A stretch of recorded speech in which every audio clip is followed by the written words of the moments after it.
Hello dear friends, आज के video में हम क्लास 10 साइंस का chapter number first chemical reaction and equations start करने जा रहे हैं। यह चैप्टर आपके एमपी बोर्ड एग्जामिनेशन और सीबीएसई बोर्ड एग्जामिनेशन के हिसाब से काफी इंपॉर्टेंट है और यहाँ से हर बार आपको 5 to 6 मार्क का एग्जाम में पूछा जाता है। इस चैप्टर में जो टॉपिक हम कवर करने जा रहे हैं वो है physical and chemical change. Physical change क्या होता है, केमिकल चेंज क्या होता है, chemical reaction and it's representation. Chemical reaction क्या होता है, उसका रिप्रेजेंटेशन कैसे करा जाता है, types of chemical reaction, balancing of chemical equation, corrosion and rigidity.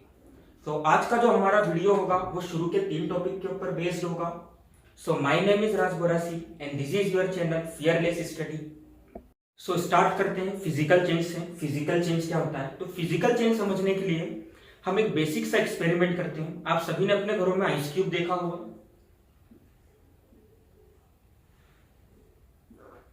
तो ये कुछ इस तरह से हमारा आइस क्यूब होता है।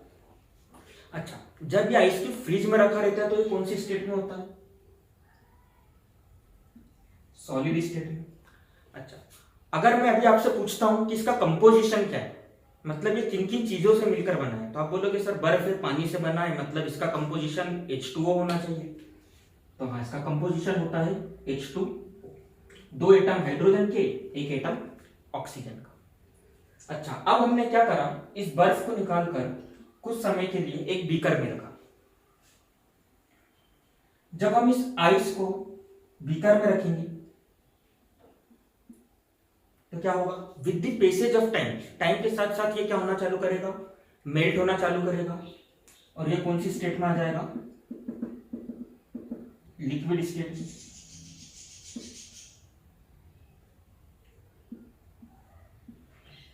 अभी भी इसका कंपोजिशन क्या होगा, H2, 2 एटम हाइड्रोजन के, 1 एटम ऑक्सीजन का। अब इस एक्सपेरिमेंट में मैंने एक और चीज करी कि इस बीकर को उठाकर मैंने हीट करने लगा।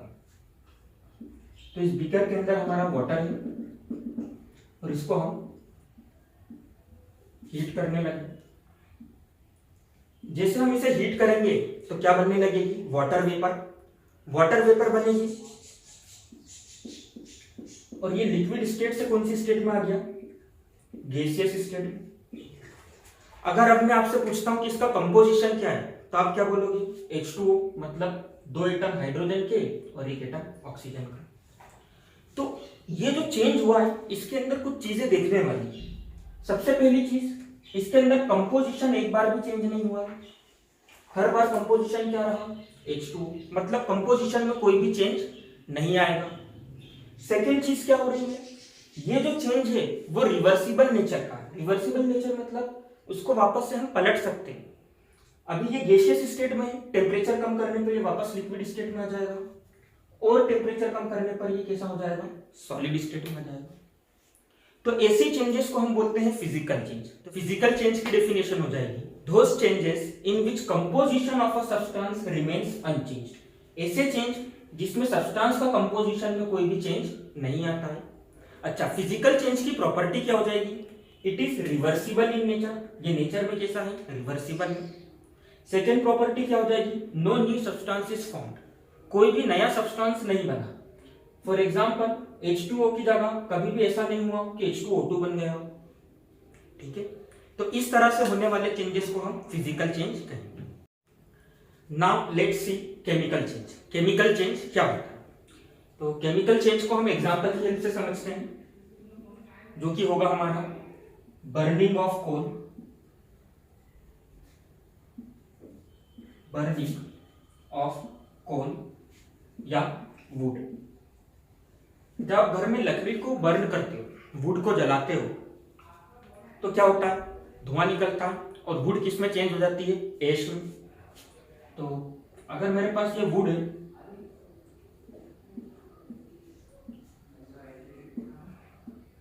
इसको अगर मैं बर्न करूंगा तो किस में चेंज हो जाएगी, एश में, और गैस निकलेगी कार्बन डाइऑक्साइड। बेसिकली वुड के अंदर होता क्या है, कार्बन होता है, कार्बन से बनी होती।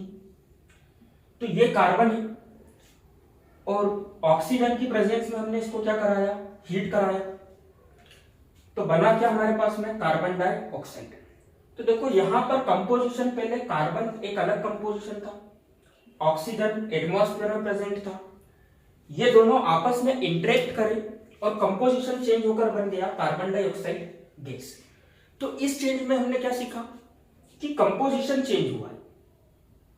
एक और एग्जांपल से देखते हैं। कई बार जब हम आयरन नेल हो गया या आयरन आर्टिकल्स को ह्यूमिड एटमॉस्फेयर में एक्सपोज करते हैं, कुछ समय के लिए छोड़ देते हैं, तो उसके ऊपर क्या जम जाता है, रस्टिंग हो जाती है। हम बोलते हैं ना उसके ऊपर जंग जम गया, उसका कलर चेंज हो जाता है। फॉर एग्जांपल अगर मेरे पास ये आयरन की नेल है, जब मैं इसे नया लाऊंगा तो ये कैसे दिखेगी, सिल्वरी अपीयरेंस होगा इसका, है ना, काफी अच्छी दिखेगी। पर जब मैं इसे कुछ समय के लिए एटमॉस्फेयर में छोड़ता हूं तो मैं क्या पाता हूं कि यहाँ पर इसके ऊपर ऐसा ब्राउन ब्राउन ब्राउन कुछ सब्सटेंस बनकर जम गया। ये ब्राउन सब्सटेंस जो बनके जमा है वो क्या है, आयरन ऑक्साइड Fe2O3। और शुरू में नेल के अंदर सिर्फ क्या होता है, ऑक्सीजन। मतलब आयरन नेल का कंपोजिशन चेंज हो गया जब मैंने इसको किसके साथ में रखा, एटमॉस्फेयर में छोड़ दिया, ह्यूमिड एटमॉस्फेयर मॉइस्चर वाली जगह में छोड़ दिया। तो ऐसे होने वाले चेंजेस को हम बोलेंगे केमिकल चेंज। तो केमिकल चेंज की डेफिनेशन क्या हो जाएगी, those change in which composition of a substance changes entirely. ऐसा चेंज जिसके अंदर किसी भी सब्सटेंस का कंपोजिशन पूरी तरह से चेंज हो जाता है। शुरू में वुड में सिर्फ कार्बन था, बर्न होने के बाद इसका कंपोजिशन क्या हो गया, कार्बन डाइऑक्साइड। शुरू में आयरन की नेल में सिर्फ Fe था, Fe के एटम थे, जंग लगने के बाद क्या हो गया, Fe2O3। तो कंपोजिशन इंटायरली चेंज हो गया। अच्छा, इसकी प्रॉपर्टीज क्या क्या हो जाएगी। सबसे पहली प्रॉपर्टीज की ये होगी कि ये इरिवर्सिबल नेचर का होता है।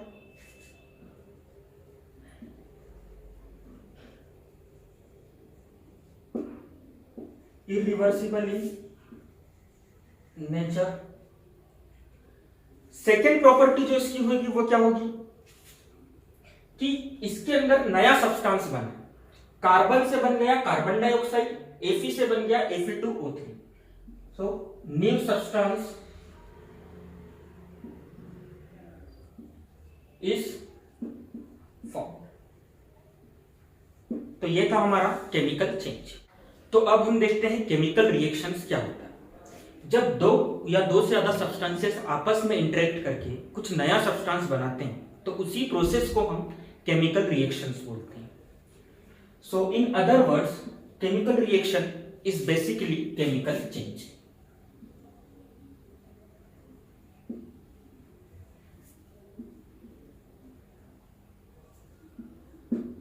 अब कोई भी केमिकल रिएक्शन हुई है, इस चीज का पता हमको कैसे लगेगा, ऑब्जर्वेशन क्या क्या हम कर सकते हैं, कौन सी चीजें होगी जो हमें बताएगी कि केमिकल रिएक्शन हुआ है।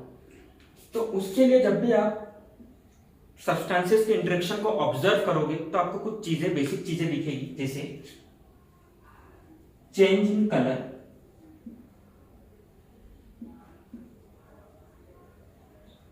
कलर में चेंज आएगा। फॉर एग्जाम्पल होली के टाइम पे जब आपने देखा होगा कि जो हमारे रंग होते हैं उन्हें हम पानी में डालते हैं तो पानी के साथ मिलकर केमिकल रिएक्शन करते हैं और उनका कलर चेंज होता है। पानी का कलर ट्रांसपेरेंट से क्या हो जाता है, कुछ कलर हो जाता है, पिंक कलर आ जाता है, ठीक है। Change in state,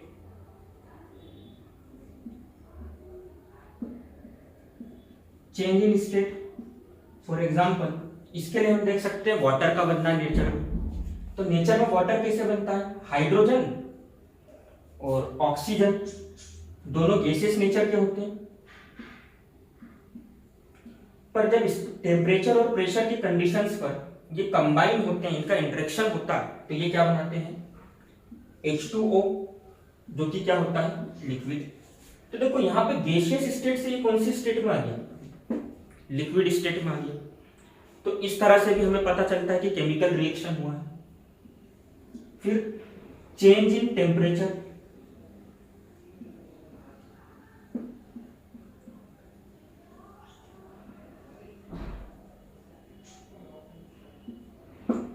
change in temperature आपने देखा होगा जब भी हम चूने को, है ना, जो हमारे घरों में मिलता है चूना, उसे जब भी हम किसी पानी के बर्तन में या पानी में डालते हैं तो क्या होता है, जिस भी कंटेनर में हमने पानी के अंदर चूने को डाला है उसका टेम्परेचर इंक्रीज हो जाता है ना, वो गर्म हो जाता है।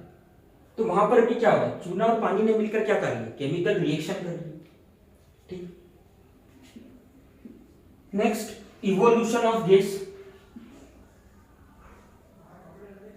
गैस का बन के बाहर निकलना, गैस कैसे बन के बाहर निकलती है, तो हमने अभी देखा बर्निंग ऑफ वुड का एग्जांपल केमिकल चेंज को समझते थे। तो उसमें हमने क्या देखा था, वुड मतलब कार्बन जो कि गैसियस नेचर का होता है, sorry see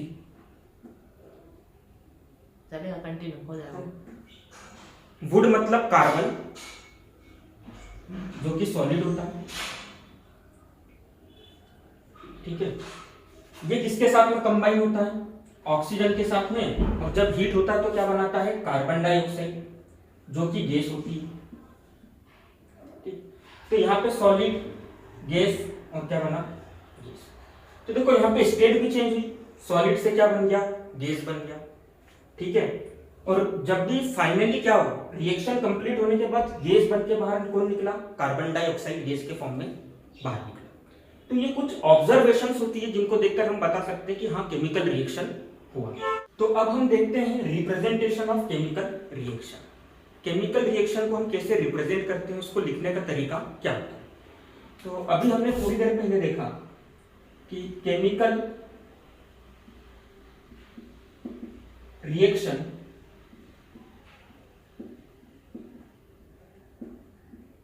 basically chemical change होता है।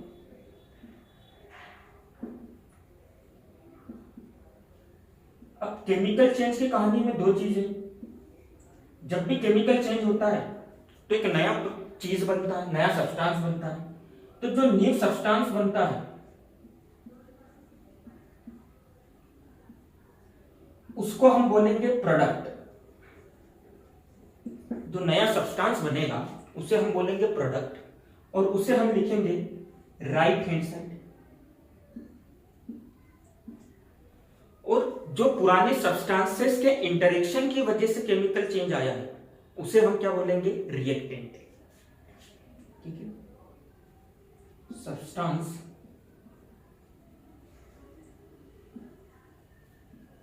अंडर गोस इन केमिकल चेंज, उसे हम लिखेंगे लेफ्ट हैंड साइड पर। ठीक, तो हम हमारा बेसिक एग्जांपल लेते हैं जो हमने देखा था बर्निंग ऑफ वुड का। तो बर्निंग ऑफ वुड में हमने क्या बोला था, वुड मतलब कार्बन। कार्बन किसकी प्रेजेंस में बर्न होता है, ऑक्सीजन के साथ में। जब हम उसको हीट कर रहे थे हमने तो क्या बनी थी, कार्बन डाइऑक्साइड।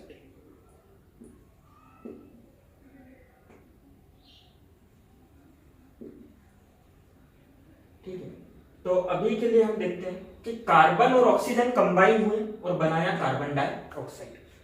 तो जो चीजें का इंटरेक्शन होने के बाद केमिकल चेंज हुआ है उनको हम बोलेंगे रिएक्टेंट, और उन्हें हम लिखेंगे लेफ्ट हैंड साइड पर।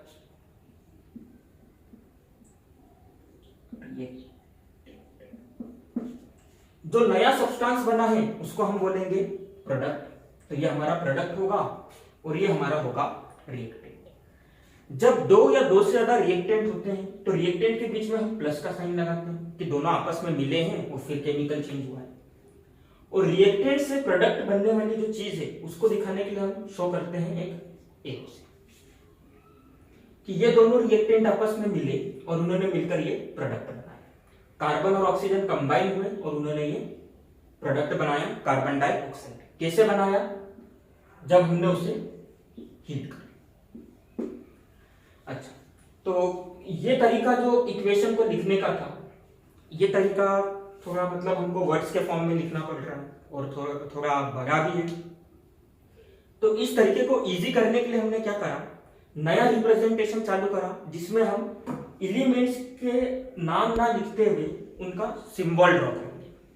तो कार्बन का सिंबल हम ड्रॉ करेंगे C, ऑक्सीजन के लिए हम लिखेंगे O2 और हीट करने पर कार्बन डाइऑक्साइड हो गया CO।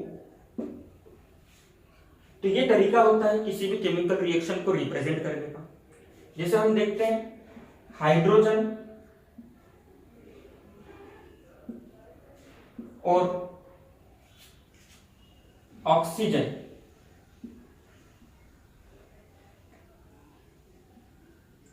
मिलकर बनाते हैं वाटर। तो एक ये तरीका हो गया, पर मॉडर्न तरीका क्या है कि हम नाम लिखने की जगह सिंबल्स का यूज करते हैं। तो हाइड्रोजन को हम लिखेंगे H2। अब नेचर में ये डायटोमिक फॉर्म में पाया जाता है, इसलिए हमने इसके नीचे 2 लिखा। ऑक्सीजन O2 दोनों मिलकर बनाएंगे H2O। ठीक है।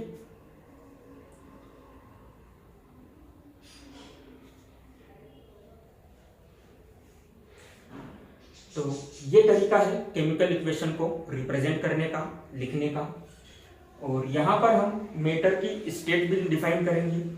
जैसे कार्बन सॉलिड होता है तो हम यहाँ पे लिखेंगे सॉलिड, ऑक्सीजन गैस होता है तो हम यहाँ पे लिखेंगे गैस, कार्बन डाइऑक्साइड गैस होता है तो हम यहाँ पे लिखेंगे gas. Similarly hydrogen gas, oxygen gas और H2O लिक्विड। तो ये केमिकल रिएक्शन हुआ, ये हमको कैसे पता चला? यहाँ पे स्टेट ऑफ मैटर चेंज हुआ और यहाँ पर इवोल्यूशन ऑफ गैस हुआ। तो इस तरह से हम केमिकल इक्वेशन को लिखते हैं। तो चलिए स्टार्ट करते हैं टाइप्स ऑफ रिएक्शन से। तो टाइप्स ऑफ रिएक्शन में हम सबसे पहले स्टडी करेंगे कॉम्बिनेशन रिएक्शन।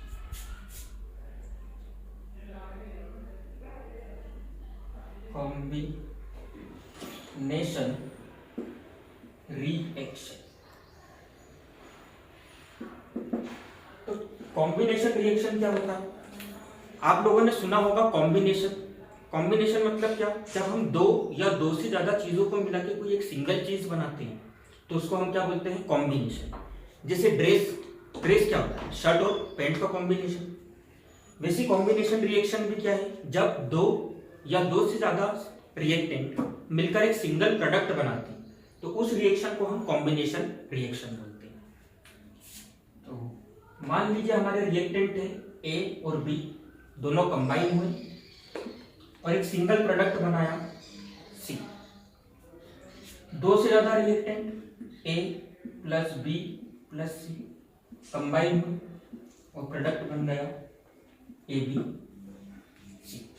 तो कॉम्बिनेशन रिएक्शन की डेफिनेशन क्या होगी? When 2 or more than 2 reactants combines with each other to form a single product। जब 2 या 2 से ज्यादा रिएक्टेंट एक दूसरे के साथ मिलकर एक सिंगल प्रोडक्ट बनाएंगे तो उस रिएक्शन को हम बोलेंगे combination reaction. For example carbon plus oxygen दोनों कंबाइन हुए थे और क्या बना था?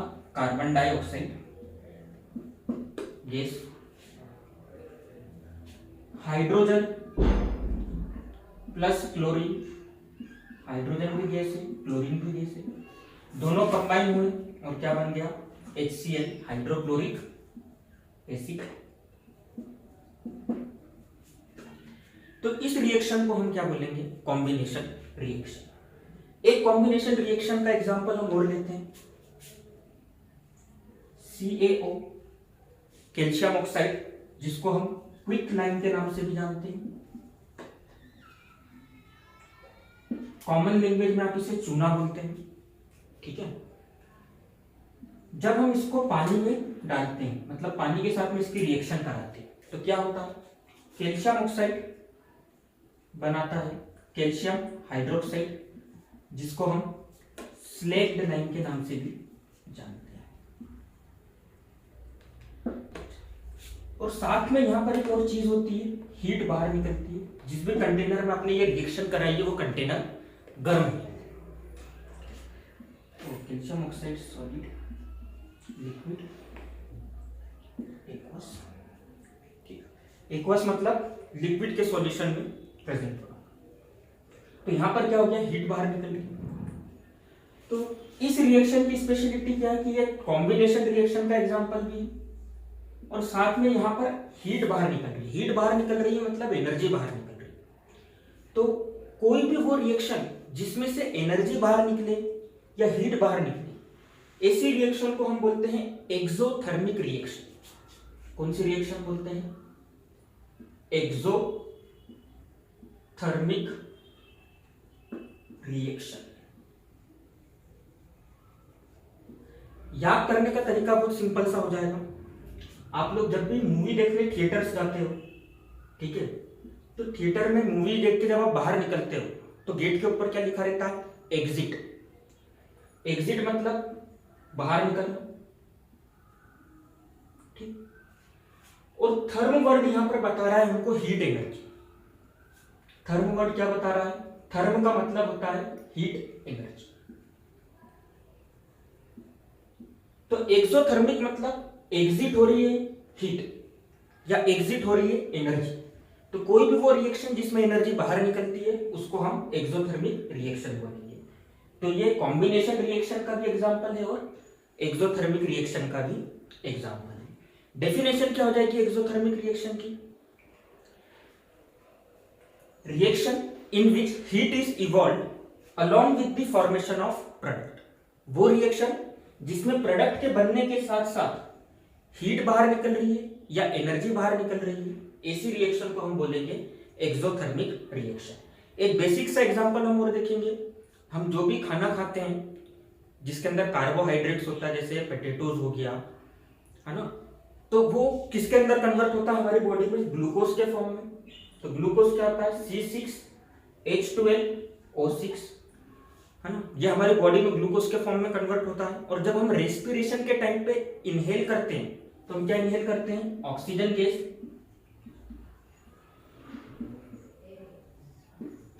ठीक है। अब यहां पर जो रिएक्शन होगी उसके अंदर क्या होगा? कार्बन डाइऑक्साइड बाहर निकलेगा,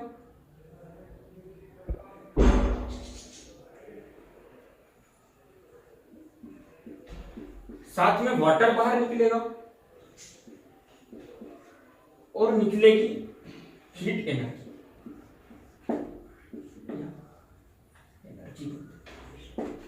तो इस तरह से हम जो भी खाना खाते हैं वो हमारी बॉडी में पहले ग्लूकोज के फॉर्म में कन्वर्ट होता है और रेस्पिरेशन करते समय कार्बन डाइऑक्साइड और वाटर बनने के साथ साथ वो एनर्जी बनाता है और वही एनर्जी से हमारी बॉडी वर्क करती है।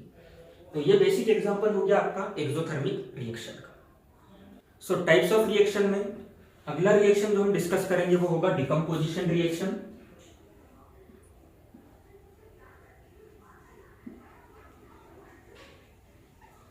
डिकम्पोजिशन रिएक्शन, देखो डिकम्पोजिशन वर्ड का मतलब होता है किसी चीज का टूटना, ब्रेक डाउन होना। तो वो रिएक्शन जिसमें एक सिंगल रिएक्टेंट दो या दो से ज्यादा प्रोडक्ट के अंदर ब्रेक होता है, उस रिएक्शन को हम क्या बोलेंगे? Decomposition reaction. When a single reactant break down into two और more than two product, it is called decomposition reaction. Representation का तरीका क्या होगा? मान लीजिए हमारा रिएक्टेंट ए है, ये डिकम्पोज हो गया प्रोडक्ट बी और सी।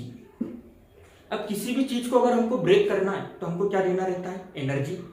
तो एनर्जी हम अलग अलग फॉर्म में देते हैं। कई बार हम हीट के फॉर्म में एनर्जी देते हैं, कई बार हम लाइट के फॉर्म में एनर्जी देते हैं और कई बार हम इलेक्ट्रिकल एनर्जी के फॉर्म में एनर्जी देते हैं। ठीक है। तो एक बेसिक एग्जांपल देखते हैं, कैल्शियम कार्बोनेट, जिसको आप लाइमस्टोन, चूना पत्थर के नाम से भी जानते हैं। घर में जो मार्बल्स की टाइल्स होती है, कैल्शियम कार्बोनेट। जब हम इसको हीट करेंगे तो क्या होगा? ये कन्वर्ट होगा कैल्शियम ऑक्साइड और कार्बन डाइऑक्साइड के अंदर, डिकम्पोजिशन रिएक्शन हो जाएगा इसका, और ये कैल्शियम ऑक्साइड सॉलिड और कार्बन डाइऑक्साइड गैस बनेगी। ऑब्जर्वेशन क्या होगा? Evolution of carbon dioxide gas. ठीक है। तो यहां पर हमने डिकम्पोजिशन रिएक्शन कराया बाय यूजिंग हीट एनर्जी, इसलिए इस तरीके की डिकम्पोजिशन रिएक्शन को हम बोलेंगे थर्मल डिकम्पोजिशन रिएक्शन। ठीक है। एक और एग्जांपल हम देखते हैं, for example AgBr। Silver bromide. ठीक, सिल्वर ब्रोमाइड को जब हम हीट करेंगे तो ये किस में ब्रेक होगा, Ag और Br2। यहां पर भी क्या निकलेगा, गैस बाहर निकलेगी। ठीक है, सिमिलरली सिल्वर क्लोराइड, इसको हम हीट करेंगे तो यहां पर क्या होगा, सिल्वर और क्लोरीन गैस बनेगा। देखो इस वाली रिएक्शन में ऑब्जर्वेशन क्या होगा, सिल्वर क्लोराइड जो होता है इसका कलर कैसा होता है, सिल्वर कलर का होता है। जब इसको हम हीट करेंगे और ये डिकम्पोजिशन हो जाएगा इसका, तो इसका कलर किस में चेंज हो जाएगा, ग्रे कलर में। तो यहाँ की ऑब्जर्वेशन हमको दो ऑब्जर्वेशन मिलेगी, एक तो इवोल्यूशन ऑफ गैस, दूसरा हमको क्या हो जाएगा, कलर चेंज हो जाएगा, सिल्वर से कलर हो जाएगा। ठीक है, अब देखो यहां पर हम एक और चीज की बात करेंगे और वो होगी एंडोथर्मिक रिएक्शन। अभी इसके पहले हमने देखा था कोई भी वो रिएक्शन जिसमें एनर्जी बाहर निकलती है तो उसको हम क्या बोलते हैं, एक्सोथर्मिक। अब इस रिएक्शन को कराने के लिए हमको एनर्जी देनी पड़ रही, एनर्जी एब्जॉर्ब कर रही है रिएक्शन, तो ऐसी रिएक्शन को हम क्या बोलेंगे, एंडोथर्मिक रिएक्शन। तो कोई भी वो रिएक्शन जिसमें प्रोडक्ट बनाने के लिए हमको एनर्जी देना पड़े या एनर्जी एब्जॉर्ब हो, उसको हम क्या बोलेंगे, एंडोथर्मिक रिएक्शन। याद करने का तरीका क्या होगा, अब जैसे आप मूवीज देखने जाते हो सिनेमा हॉल में, तो जब आप अंदर जाते हो तो वहां पे गेट पे क्या लिखा रहता है, एंट्रेंस, मतलब अंदर आने का रास्ता। और थर्म मतलब मैं आपको बता चुका हूं, एनर्जी, हीट एनर्जी। तो इस रिएक्शन के अंदर कौन अंदर जा रहा है, किसका एंट्रेंस हो रहा है, हीट एनर्जी का, मतलब हीट एनर्जी एब्जॉर्ब हो रही है। तो कोई भी वो रिएक्शन जिसमें एनर्जी एब्जॉर्ब होती है उसको हम एंडोथर्मिक रिएक्शन बोलते हैं। ये सभी रिएक्शन एंडोथर्मिक रिएक्शन के एग्जांपल हैं। चलिए, तो टाइप्स ऑफ रिएक्शन में जब हम अगला रिएक्शन डिस्कस करेंगे वो होगा डिस्प्लेसमेंट रिएक्शन।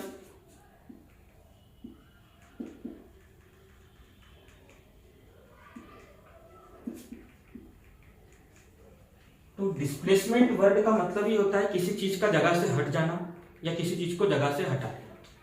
ठीक है, तो डिस्प्लेसमेंट रिएक्शन में क्या होगा, जब भी कोई हाईली रिएक्टिव एलिमेंट किसी लेस रिएक्टिव एलिमेंट को उसके सॉल्यूशन में से बाहर निकालेगा, उसको उसके सॉल्यूशन में से हटा देगा, तो ऐसी रिएक्शन को हम बोलेंगे डिस्प्लेसमेंट रिएक्शन। सो रिप्रेजेंट करने का तरीका क्या हो जाएगा, मान लीजिए यहाँ पर ए मेरा हाईली रिएक्टिव एलिमेंट है और बी मेरा लेस रिएक्टिव एलिमेंट है और ये बीसी सॉल्यूशन है। तो अब यहां पर क्या होगा, क्योंकि ए की रिएक्टिविटी बी की रिएक्टिविटी से ज्यादा है तो ए बी को उसके सॉल्यूशन में से रिप्लेस कर देगा, हटा देगा, और क्या बन जाएगा, इसकी जगह ले लेगा। तो ए खुद सॉल्यूशन बना लेगा एसी और बी बाहर निकल जाएगा। इस तरीके की रिएक्शंस को हम बोलेंगे डिस्प्लेसमेंट रिएक्शन। डेफिनेशन क्या हो जाएगी डिस्प्लेसमेंट रिएक्शन की, when a highly reactive element displaces the less reactive element from its solution, it is called displacement reaction. है ना, एक एग्जांपल देखते हैं। फॉर एग्जांपल, जिंक की रॉड को अगर मैं कॉपर सल्फेट के सॉल्यूशन में डालूंगा तो क्या होगा, जब मैं जिंक की रॉड को कॉपर सल्फेट के सॉल्यूशन में डालूंगा तो जिंक की रिएक्टिविटी ज्यादा है, कॉपर की रिएक्टिविटी कम है, तो जिंक क्या करेगा, कॉपर को उसके सॉल्यूशन में से बाहर निकाल देगा, डिस्प्लेस कर देगा। तो रिएक्शन के बाद हमको यहाँ पे कॉपर सॉलिड मिलेगा और सॉल्यूशन में कौन आ जाएगा, जिंक सल्फेट। ऑब्जर्वेशन क्या होगी इस केमिकल रिएक्शन की, जो हमने जिंक की रॉड डाली है ना, उसका मास कम हो जाएगा, उसका एरिया डिक्रीज हो जाएगा। अब हमको ये कैसे याद रहे कि कौन सा मेटल ज्यादा रिएक्टिव है, कौन सा मेटल कम रिएक्टिव है, तो इस चीज का आइडिया हमको बताएगी रिएक्टिविटी सीरीज। तो रिएक्टिविटी सीरीज क्या होती है, उसको आप कैसे लर्न करोगे, उसको याद करने का तरीका क्या है, तो वो मैं आपको यहाँ पे ट्रिक की हेल्प से बताऊंगा। ठीक है, तो आपका ट्रिक क्या है देखिए। रिएक्टिविटी सीरीज को याद करने की आपकी ट्रिक है, केदारनाथ का माली, केदारनाथ का माली आलू जरा फीके पकाता है। केदारनाथ का माली आलू जरा फीके पकाता है। फिर हम यहीं से स्टार्ट करेंगे, हाय कोर्ट है आपका गोल्ड। अब गोल्ड को क्या लिखते हैं हम, एयू। ठीक है, तो ये मेटल रिएक्टिविटी सीरीज है, ये सीरीज आप इस तरीके से याद कर सकते हैं। साथ में आपको एक चीज का ध्यान रखना है, जो टॉप पे प्रेजेंट है वो सबसे ज्यादा रिएक्टिव है, उसकी रिएक्टिविटी सबसे ज्यादा है, और जो बॉटम में है उसकी रिएक्टिविटी सबसे कम है। मतलब रिएक्टिविटी का ऑर्डर क्या होगा, रिएक्टिविटी नीचे जाते समय डिक्रीज होगी। तो यदि मैं आपसे पूछता हूं मैग्नीशियम और एल्यूमिनियम में किसकी रिएक्टिविटी ज्यादा है, तो आप क्या बोलोगे, मैग्नीशियम की रिएक्टिविटी ज्यादा है और एल्यूमिनियम की रिएक्टिविटी कम। ठीक है, तो यहां से हम एक और एग्जांपल देख सकते हैं कि अगर मैं जिंक मेटल को H2SO4 सल्फ्यूरिक एसिड के साथ में रिएक्ट कराता हूं, तो देखो डिस्प्लेसमेंट रिएक्शन होगा। अब जिंक और हाइड्रोजन में रिएक्टिविटी किसकी ज्यादा होगी, जिंक की रिएक्टिविटी ज्यादा होगी, तो जिंक हाइड्रोजन को उसके सॉल्यूशन से बाहर निकाल देगा और यहाँ पे बन जाएगा ZnSO4 एक्वस का सॉल्यूशन बन जाएगा, और हाइड्रोजन जो कि गैस होती है, गैस के फॉर्म में बाहर निकल जाएगी। ठीक है, तो ये आपका डिस्प्लेसमेंट रिएक्शन था। टाइप्स ऑफ रिएक्शन में जो हम नेक्स्ट रिएक्शन डिस्कस करेंगे वो होगा double displacement reaction. Double displacement reaction, इसके पहले हमने सिंगल डिस्प्लेसमेंट रिएक्शन पढ़ा था। डबल डिस्प्लेसमेंट रिएक्शन में एक्सचेंज ऑफ आयंस होगा, मतलब जो आयंस होंगे वो अपनी अपनी पोजीशंस को चेंज करेंगे। ठीक है, तो कैसे होगा देखते हैं। जैसे मान लो एक सब्सटेंस है AB और एक सब्सटेंस है C। अब यहाँ पे एक्सचेंज ऑफ आयंस होगा, मतलब आयंस अपनी पोजीशन को चेंज करेंगे। अब यहाँ पर A एक आयन है, B भी एक आयन है, C और D भी आयन है। मान लेते हैं हम A जो है वो A और C क्या है, पॉजिटिव वाले आयन से, और B और D क्या है, नेगेटिव आयन से। तो यहाँ पर एक्सचेंज कैसा होगा, A वाला जो आयन है वो C की जगह पर चला जाएगा और C किसकी जगह पर आ जाएगा, A की पोजीशन पर आ जाएगा। तो हमारा प्रोडक्ट कैसा बनेगा, Cb प्लस A। तो डबल डिस्प्लेसमेंट रिएक्शन क्या हो जाएगा, ऐसा रिएक्शन जिसमें एक्सचेंज ऑफ आयंस हो रहा, reaction in which exchange of ions takes place is known as double displacement reaction. Example की हेल्प से देखते हैं। जैसे NaCl सोडियम क्लोराइड, इसकी रिएक्शन हम कराते हैं AgNO3 के साथ।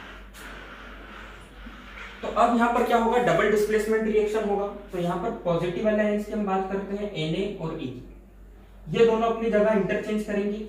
सिल्वर सोडियम की जगह पर आ जाएगा और सोडियम सिल्वर की जगह पर। तो क्या हो जाएगा, AgCl साथ में मिलेगा हमें NaNO3 सोडियम। ठीक है, अब यहां पर जो ये AgCl बन रहा है ये कैसा चीज बनती है, इनसॉल्युबल सब्सटेंस बनता है। सिल्वर क्लोराइड जो होता है वो इनसॉल्युबल सब्सटेंस बनता है, जिसका कलर कैसा होता है, व्हाइट। तो उसको हम बोलते हैं व्हाइट प्रिसिपिटेट, PPT प्रिसिपिटेट, और ये सॉल्यूशन के अंदर नीचे सेटल डाउन हो जाता है। तो इस रिएक्शन में हमने एक और चीज देखी कि क्या बन रहा है, प्रिसिपिटेट बन रहा है। ठीक है, तो यहां से हम एक और रिएक्शन के बारे में डिस्कस करेंगे, प्रिसिपिटेशन रिएक्शन। तो प्रिसिपिटेशन रिएक्शन क्या हो जाएगा, प्रिसिपिटेशन रिएक्शन। प्रिसिपिटेशन रिएक्शन क्या होगा, कोई भी वो रिएक्शन जिसमें प्रिसिपिटेट्स बन रहे, ऐसा रिएक्शन जिसमें प्रिसिपिटेट बनता है उसे हम क्या बोलते हैं, प्रिसिपिटेशन रिएक्शन। तो ये डबल डिस्प्लेसमेंट रिएक्शन का भी एग्जांपल है और प्रिसिपिटेशन रिएक्शन का भी एग्जांपल है। अब एक और हम एग्जांपल लेते हैं, जैसे Na2SO4 सोडियम सल्फेट, इसकी रिएक्शन हमने कराई बेरियम क्लोराइड के साथ में BaCl2 के साथ में, ठीक है। तो यहां पर भी क्या होगा, डबल डिस्प्लेसमेंट रिएक्शन होगा। Ba किसकी जगह पर आ जाएगा, Na की जगह पर, और Na किसकी जगह पर आ जाएगा, Ba की जगह पर। प्रोडक्ट क्या बनेगा हमारा, BaSO4 प्लस NaCl। अब देखो यहां पर आप बोलोगे सर यहाँ पे Cl2 है और ये Na2 है, तो देखो दोनों जगह नीचे 2 आ रहा है, तो इस 2 को हम आगे लगा देते हैं, 2 मोल्स ऑफ NaCl। अब यहाँ पर ये जो बेरियम सल्फेट बना है, ये भी क्या होता है, व्हाइट प्रिसिपिटेट होता है, इनसॉल्युबल सब्सटेंस होता है। तो ये भी किसका एग्जांपल हो गया, प्रिसिपिटेशन रिएक्शन का एग्जांपल भी हो गया और डबल डिस्प्लेसमेंट रिएक्शन का भी एग्जांपल हो गया। तो ये था हमारा डबल डिस्प्लेसमेंट रिएक्शन और प्रिसिपिटेशन रिएक्शन। चलिए, तो टाइप्स ऑफ रिएक्शन में अब नेक्स्ट रिएक्शंस जो हम डिस्कस करेंगे वो होगा ऑक्सीडेशन, रिडक्शन और रेडॉक्स रिएक्शन। तो स्टार्ट करते हैं ऑक्सीडेशन से। ऑक्सीडेशन,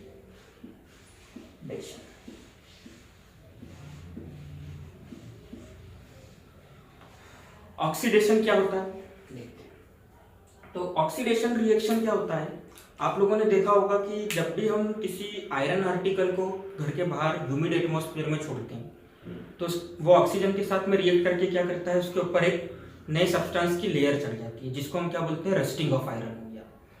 तो जब भी किसी एलिमेंट के साथ में ऑक्सीजन रिएक्ट करता है तो ऑक्सीजन क्या बनाता है, ऑक्साइड्स बनाता है। तो बेसिकली एडिशन ऑफ ऑक्सीजन को ही हम क्या बोलेंगे यहाँ पर, ऑक्सीडेशन।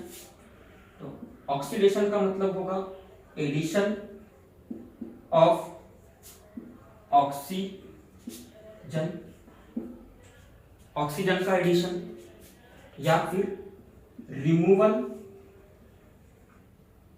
Of hydrogen.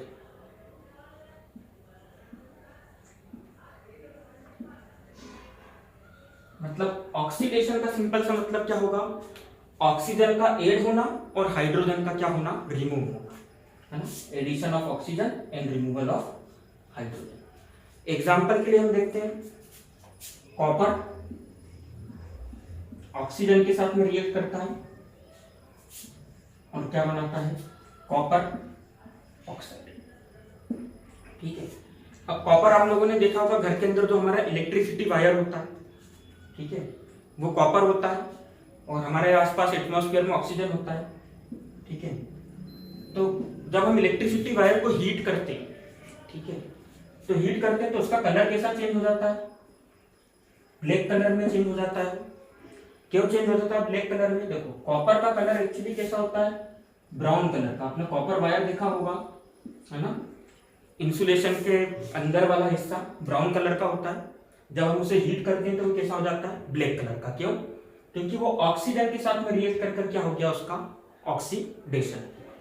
तो यहाँ पर ये ऑब्जर्वेशन रहेगी कि चेंज ऑफ कलर हुआ है। अच्छा, ऑक्सीडेशन के साथ साथ ये कौन सी रिएक्शन का और एग्जांपल है, यहाँ पर हीट एब्जॉर्ब हो रही है, मतलब ये एंडोथर्मिक का भी एक एग्जांपल है। ठीक, वैसे ही हम बात करेंगे मैग्नीशियम,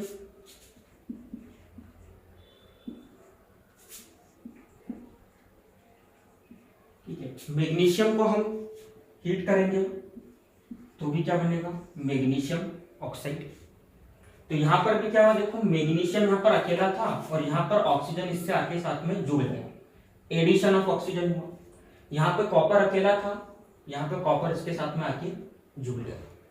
तो ऐसी रिएक्शन जिसमें एडिशन ऑफ ऑक्सीजन हो और रिमूवल ऑफ हाइड्रोजन हो, उसको हम क्या बोलते हैं, ऑक्सीडेशन रिएक्शन। एक रिमूवल ऑफ हाइड्रोजन का भी एग्जांपल देखते हैं, जैसे हाइड्रोजन सल्फाइड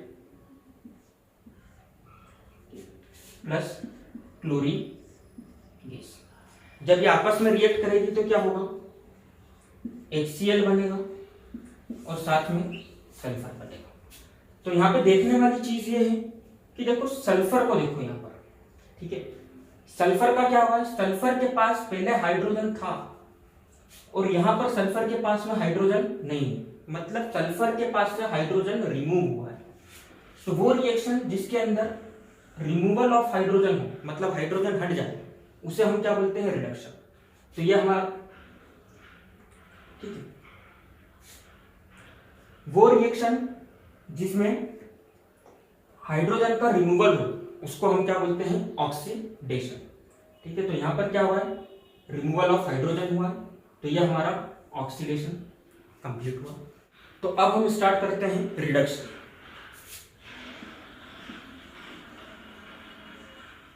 तो रिडक्शन बेसिकली ऑक्सीडेशन का अपोजिट होता है। तो ऑक्सीडेशन में क्या था, एडिशन ऑफ ऑक्सीजन, तो यहां पर क्या होगा, रिमूवल ऑफ ऑक्सीजन,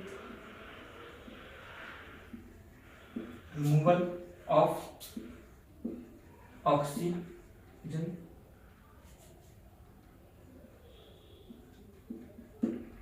और ऑक्सीडेशन में क्या था, रिमूवल ऑफ हाइड्रोजन, तो यहां पर क्या होगा, addition of hydrogen, addition of hydro. तो रिडक्शन को हम एग्जांपल की हेल्प से देखते हैं। जैसे हमने इसके पहले एग्जांपल देखा था, हाइड्रोजन सल्फाइड ने रिएक्शन करा था क्लोरीन गैस के साथ में, और यहां पर क्या हुआ था, HCl बना था, साथ में सल्फर गैस बनी थी। तो देखो सल्फर का तो क्या हुआ था, ऑक्सीडेशन, है ना, रिमूवल ऑफ हाइड्रोजन हुआ था। पर अगर अभी हम सिर्फ क्लोरीन की बात करेंगे, देखो क्लोरीन के पास पहले हाइड्रोजन नहीं था, अब यहां पर क्या हुआ, क्लोरीन के पास क्या आ गया, हाइड्रोजन आ गया, मतलब क्लोरीन के साथ में क्या हुआ, एडिशन ऑफ हाइड्रोजन, और इसी को हम क्या बोलते हैं, रिडक्शन। ठीक है, तो ये आपका क्या कहलाएगा, रिडक्शन कहलाएगा। अच्छा देखो, देखने वाली चीज एक और है, यहाँ पर ऑक्सीडेशन भी हो रहा है और रिडक्शन भी हो रहा है। तो इस रिएक्शन को हम और अच्छे से बता सकते हैं दूसरी रिएक्शन की कैटेगरी में, जो कि होती है रेडॉक्स रिएक्शन, रेडॉक्स रिएक्शन। अब रेडॉक्स का मतलब क्या होता है, देखो जो वर्ड रेडॉक्स है वो किस किस से मिलकर बना हुआ है, इसके अंदर रेड बता रहा है आपको रिडक्शन, और OX आपको बता रहा है ऑक्सीडेशन। ऐसा केमिकल रिएक्शन जिसमें रिडक्शन और ऑक्सीडेशन दोनों एक साथ होते हैं, साइमल्टेनियसली होते हैं, उनको हम क्या बोलते हैं, रेडॉक्स रिएक्शन। तो ये किसका एग्जांपल भी है, ये रेडॉक्स रिएक्शन का भी एग्जांपल है। ठीक है, तो रेडॉक्स रिएक्शन की डेफिनेशन क्या हो जाएगी, reaction in which oxidation and reduction takes place simultaneously is called redox reaction. Clear है सभी को? तो रेडॉक्स रिएक्शन भी आपका कंप्लीट हुआ। सो माय डियर फ्रेंड्स, आज का वीडियो हम यहीं पर एंड करते हैं, और नेक्स्ट वीडियो में हम मिलेंगे बैलेंसिंग ऑफ केमिकल इक्वेशंस के साथ। So please do like, share and subscribe our channel fearless study. देखिए, जो हमारी ये सीरीज है ये आप लोगों के लिए ही डेडिकेटेड है, so please support us. Thank you very much.